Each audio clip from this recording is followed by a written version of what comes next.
Hello everyone, কেমন আছো তোমরা সবাই? Welcome back to a new blog and most welcome to my channel. আশা করছি সকলে তোমরা খুব ভালো আছো, সুস্থ আছো। তো একজনের কাণ্ড দেখো, এখানে আমার সেলাই মেশিনটা চালাচ্ছে, বসে বসে অনেকক্ষণ ধরে চাকাটা ঘোরাচ্ছিল। ভাবলাম একটুখানি ভিডিও করি, আর যেই নিয়ে ভিডিও অন করেছি তেমনি সে পালিয়ে এসছে আমি একবার ডেকে দিতেই। এদিকে আমার শাশুড়ি মা একটা বালতি নিয়ে গিয়ে আমাদের পাশের বাড়িতে, মানে কাকা বাড়ির পাশে যে আম গাছটা সেদিন তোমাদের ভিডিওতে দেখিয়েছিলাম, সেই আম গাছটাই ঝড় দিচ্ছিল, তো আম কুড়িয়ে নিয়ে এলো। আর আম কুড়িয়ে নিয়ে আসার পরে আমরা বসে গেছি সেই আমগুলো নিয়ে খেতে, কারণ এই আমগুলো আমরা সবাই খুব পছন্দ করি। এই আমগুলো স্বাদ না খুব ভালো লাগে, আর খাওয়াটা খুবই মজার, জানো তো। এই আমগুলো খাওয়ার একটা দারুণ মজার নিয়ম আছে, আমি সেটা তোমাদের সাথে শেয়ার করছি। আর এই আমগুলোর একটা বেশ সুন্দর স্মেল আছে, যেটা আমরা মানে খুব পছন্দ করি, খুব ভালো লাগে আমাদের। এর স্বাদ আর স্মেল দুটোই, আর এর খাওয়ার টেকনিকটাও কিন্তু দারুণ, আমি তোমাদের সাথে এক্ষুনি শেয়ার করছি। তবে তার আগে যেগুলো একদম নরম নরম পাকা পাকা আম, সেইগুলো তুলে নিলাম, দিয়ে এই যে জলে ধুয়ে নিলাম, যে যা সে তার ভাগ করে করে। এখানে খেজুরও রয়েছে, ওই যে আমাদের পুকুর পাড়ে যে গাছগুলো দেখিয়েছিলাম সেই গাছেরই খেজুর। তো এই যে দেখো, প্রথমে আমি একটুখানি কামড়ে টেস্ট করলাম যে এই বছরও সেই আগের বারের মতন আমটা রয়েছে কিনা। তো দেখলাম কী আছে, তো কী করলাম, আটির মানে আমের যে বোকার দিকটা ধরলাম, ওই দিকটা ধরে পুরো মুখে পুরে দিলাম আমটা, প্লাস খোসাটা টেনে বার করে নিলাম। আর তারপর আটিটাকে বেশ ভালো করে মুখের মধ্যে চুষে চুষে আটিটা একদম সাদা করে তাকে ফেলে দিলাম।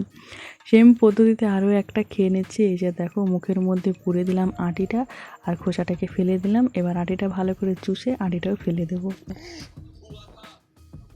এক বোতল জলটা ভর্তি ছিল, হ্যাঁ একটুকু খাই নিলে পুরো এক বোতল জল। হ্যাঁ বাপ রে, কত জল খাইয়ে, কত জল খাইয়ে, ওই জন্যে হাই হাই করে কাঁদছিল গো, ওই জন্যেই। তুমি কিন্তু না তোর চিন্তা আগে তুমি কত জল খেতে পারো মা? হ্যাঁ, কত জল খেতে পালে?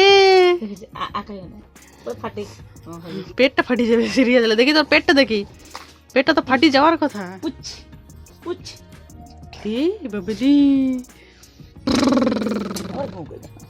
বল গরম হয়ে ঘুমানো জ্বালা লেগেছে। বাবাজি,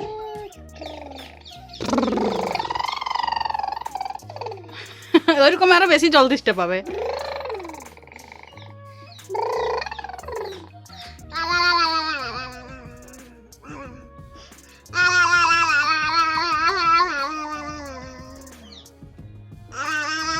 থাক, কাছে চান না এখন দুপুরবেলা।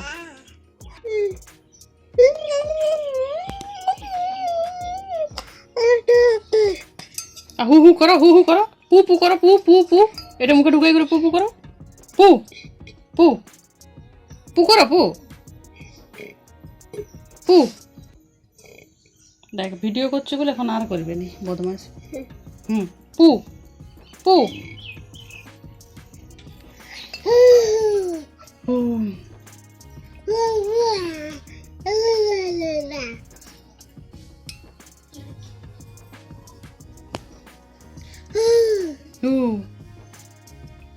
সুন্দর ঘটিটার ভিতরে মুখটা ঢুকিয়ে পু পু করছিলি।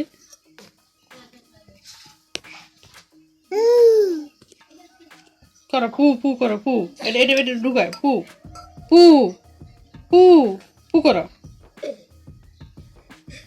পু পু করো। ও মুখটা দেখো, ফুঁকলে হবে না, পু করো, পু।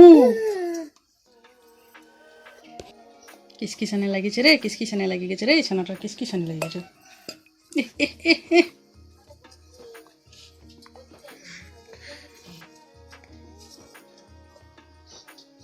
পু পু পু পু পু পু পু।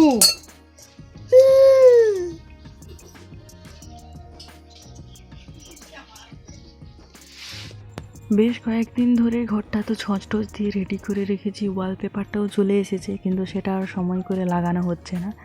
আজ ভাবলাম যে না লাগিয়েই ছাড়ি, এতে অবশ্য রাখির কৃতিত্ব রয়েছে। বসে বসে ওর সাথে গল্প করছিলাম, তো বলছে চলো লাগিয়ে ফেলি।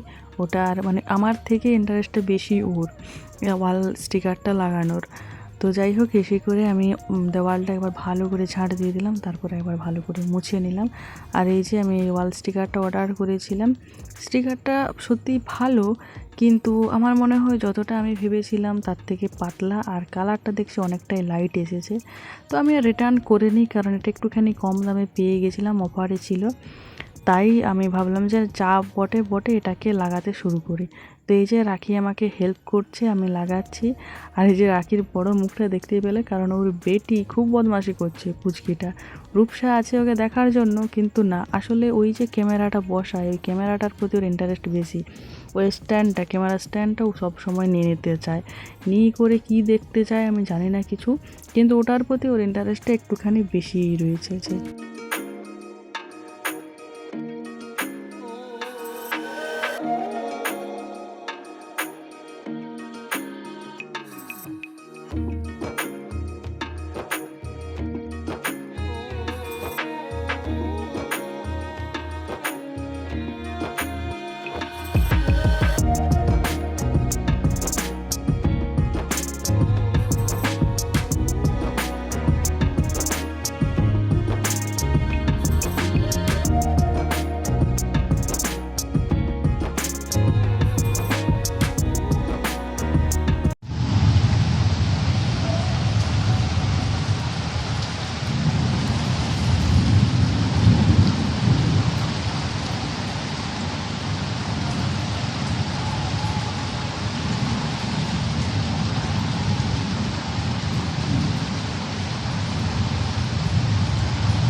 সন্ধ্যের পর থেকে তো মারাত্মক পরিমাণে ঝড় বৃষ্টি হলো, কারেন্ট চলে গেছে।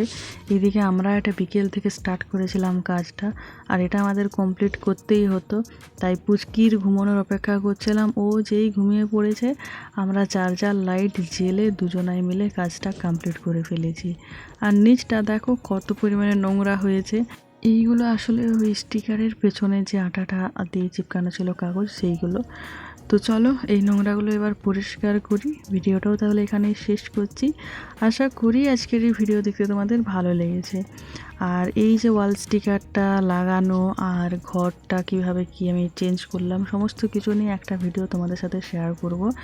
তো একটু অপেক্ষা করো, এই ভিডিওটাও খুব তাড়াতাড়ির মধ্যেই চলে আসবে। আজকের মতো তাহলে এই পর্যন্তই থাকলো। সকলে খুব ভালো থেকো, সুস্থ থেকো।